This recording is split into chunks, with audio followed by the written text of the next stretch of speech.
तो दोस्तों आज हम जानेंगे बोरिस जॉनसन के बारे में। इनका जन्म 19 जून 1964 को हुआ था।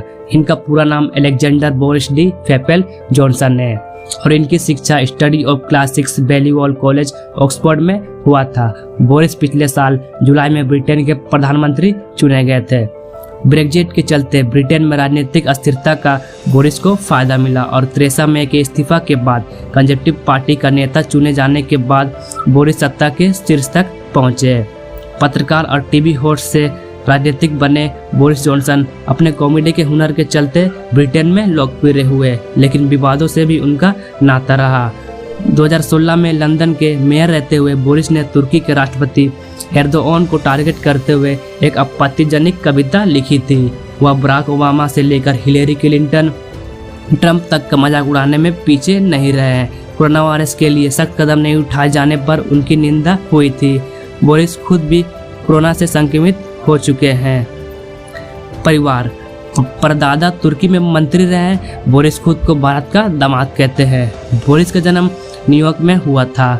माता पिता दोनों ब्रिटिश मूल के थे, इसलिए बोरिस के पास अमेरिकी ब्रिटेन दोनों देशों की नागरिकता है। पिता स्टैनली वर्ल्ड बैंक में थे। बाद में उन्होंने यूरोपियन यूनियन में नौकरी शुरू की। मां कैरोलाइन पेंटर थी। बोरिस के परदादा अली केमल तुर्की में मंत्री थे। ब्रिटेन आने पर दादा ने उपनाम बदल लिया। बोरिस की पहली पत्नी एलिग्रा मॉस्टेन ओवन से उनका 1993 में तलाक हुआ। दूसरी शादी में मरीना व्हीलर से हुई। मरीना की मां दीप व्हीलर भारतीय मूल की थी। दीप की शादी खुशवंत सिंह के भाई से हुई थी। बोरिस का 2018 में मरीना से भी तलाक हो गया था। फिलहाल उनके परिवार में पिता स्टैनली और उनकी बहन रसेल है। प्रसिद्धि, टीवी ने उच्च वर्ग तक पहुंचाया, भाषा से प्रभाव जमाया। अप्रैल 1998 में बीबीसी के star show have I got news for you में बोरिस जॉनसन पहली बार पहुंचे थे। इस शो को इंग्लैंड के उच्च वर्ग में काफी पसंद किया जाता था। यहीं से बोरिस को ख्याति मिली। बाद में एपिसोड्स में भी बोरिस को बार बार बुलाया गया। 2003 में शो के लिए बेस्ट मनोरंजक प्रस्तुति के लिए बाफ्टा सम्मान के लिए भी नामांकित हुए। इसके बाद वह कई शो में जाते रहे। बोरिस जॉनसन की लैटिन मुहावरे और लैटिन शब्दों से भरी भाषा ने भी इंग्लैंड में लोगों को प्रभावित किया। कैरियर, पत्रकारिता में रहकर पीएम मार्garet थैचर की पसंद बने। बोरिस ने द टाइम्स अखबार में मैनेजमेंट ट्रेनी के तौर पर काम शुरू किया। यहाँ एक आर्टिकल में गलत कोट करने के लिए उन्हें नौकरी से निकाल दिया गया था। इसके बाद द डेली टेलीग्राफ में नौकरी की। 1989 में द डेली टेलीग्राफ ने बोरिस को ब्रसेल्स के ब्यूरो ऑफिस में यूरोपियन यूनियन पर रिपोर्टिंग करने के लिए नियुक्त किया गया। इस दौरान उन्हें यू के प्रेसिडेंट के खिलाफ रिपोर्टिंग शुरू की। अपने आर्टिकल्स के कारण बोरिस कंजर्वेटिव नेता और तत्कालीन प्रधानमंत्री मार्garet थैचर की पसंद बन गए।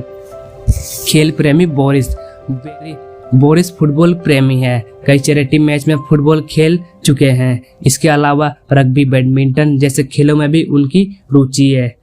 कैसे राजनीतिक सीढ़ियां चढ़े बोरिस? 2001 में हाउस ऑफ कॉमन्स पहुंचे। 2004 में विपक्ष में रहते हुए कला मंत्री रहे, जिन्हें हम शैडो मिनिस्टर भी कहते हैं। फिर पत्रकार से अफेयर की खबरों के कारण इस्तीफा देना पड़ा। 2008 में लंदन के मेयर चुने गए। 2012 में फिर से मेयर बने। 2016 में प्रधानमंत्री थेरेसा मे के साथ 2 साल विदेश मंत्री भी रहे और थेरेसा मे के इस्तीफा के बाद जुलाई 2019 में यूके के कंजर्वेटिव पार्टी के नेता चुने गए और ब्रिटेन के पीएम बने।